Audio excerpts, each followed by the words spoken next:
Hello everybody, DJ VicVapor with you. Bitwig Studio 2, well it's here, released out to the public and ready for everyone to attack and have a lot of fun with in their music productions. And I just wanted to go ahead and put this video up, and we're going to take a look at dual editing or side-by-side editing with multiple clips. Let's just call it multiple clip editing.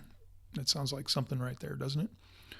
All right, so what we'll do is let's start with audio loops. So let's go get some drum beats here.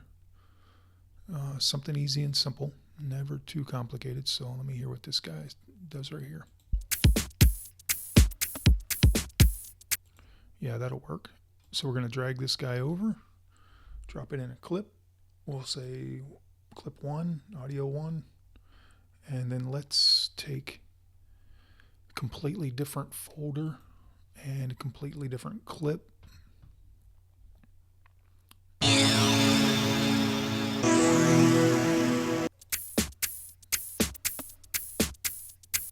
that'll work. Actually, let me get this one.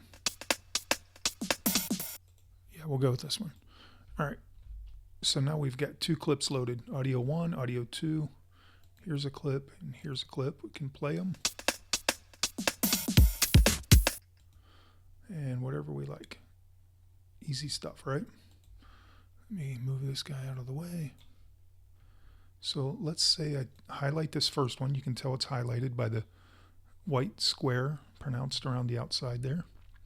And I'm going to hold down, and I'm working with a Mac.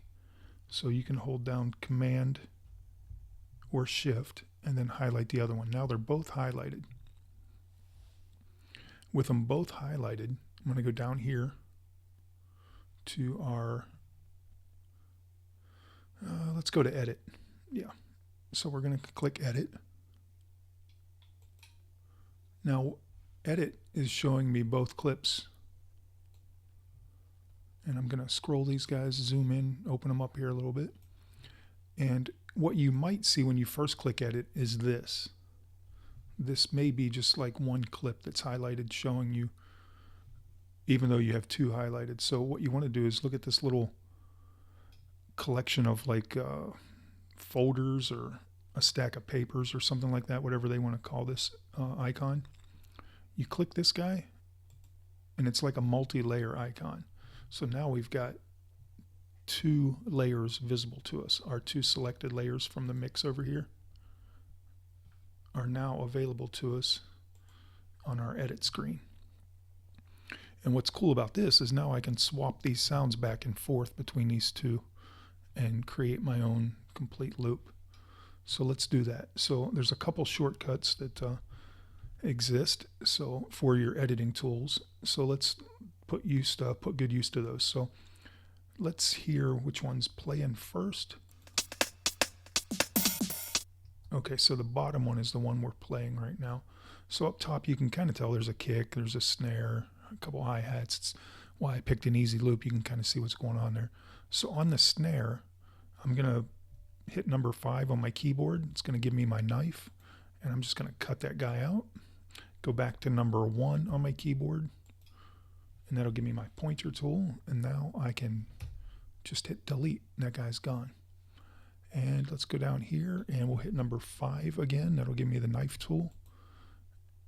And back to number 1, and we'll hit delete, and those two guys are gone. So I'm down here on the bottom one now. I'll hit number 5, knife this guy out, and go back to number 1. And I'm just going to drag this section that I just cut, and I'm going to place it wherever I want up here, and where I want it is right there. So let's go over here now and find another one that we want. Let's say we'll take, let's take this guy. So number 5 again, knife. Number 1, pointer.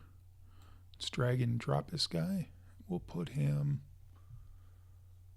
let's put him right there.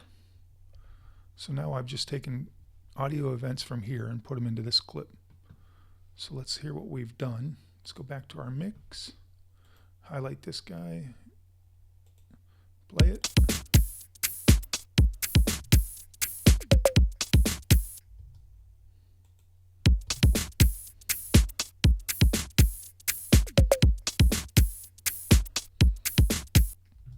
So pretty cool stuff, right? So we did that with audio, highlighting two and then swapping the sounds back and forth. Let me just get rid of these two channels, and we will go with insert instrument tracks. And now I'm going to go back over here and we're going to grab some MIDI. And I'll show you the advantage within MIDI that makes things a lot of fun. And I'm sure you'll figure this out real quick once you see this little trick. So we're going to take a piano loop.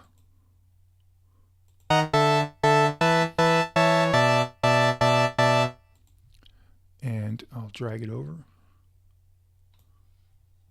Get rid of this guy.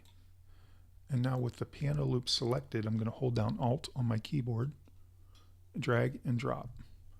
Go back, select the first one. Again, you can tell which one's selected by the white box indicating it's selected. Hold down my Command key, and now I've got both selected. Go back to Edit, and with my little stack of papers over here selected. Now, if I fold this, both MIDI loops are visible to me, and you can tell right here how the notes repeat. So A4 is our top note up top. A4 is our top note for this bottom section, and they're slightly discolored, so they're easy to spot.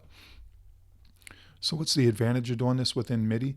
Well, we've got that piano loop that's playing our chords, and how often do you see, producers use the technique of just taking the bottom row to use their bass line, which makes it super easy if you do it in this way, because now you know exactly what notes you're taking out and what you're leaving, and it's all just super, super easy to visualize and see. And it gives you a lot of flexibility as far as going in and moving things around. So now, that quick and that easy, I've got a bass line and a chord line.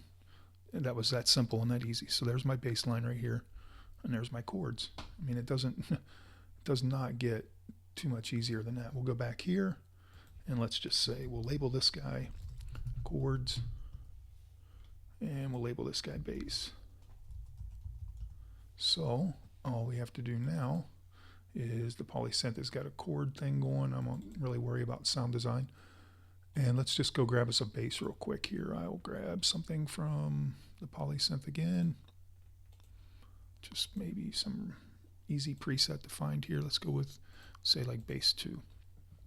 So now I've got this bass line and this chord line, and the bass line is going to follow my chords. And let's make sure everybody's looped. I'll go over here to the inspector and loop this guy, and then I will loop this guy as well. So everybody's looped, get them out of the way, and we'll launch the scene.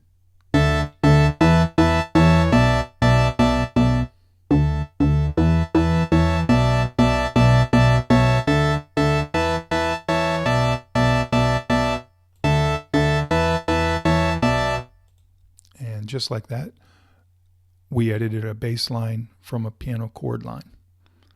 So great stuff there. Really, really easy and fun to work with. Hopefully that was something exciting for you to learn. And if you've already downloaded and installed and been goofing around with Bitwig Studio 2, take a look at this and see if it's something that might help you in your future music productions. Thanks for tuning in. Thanks for pushing play. And as always, peace.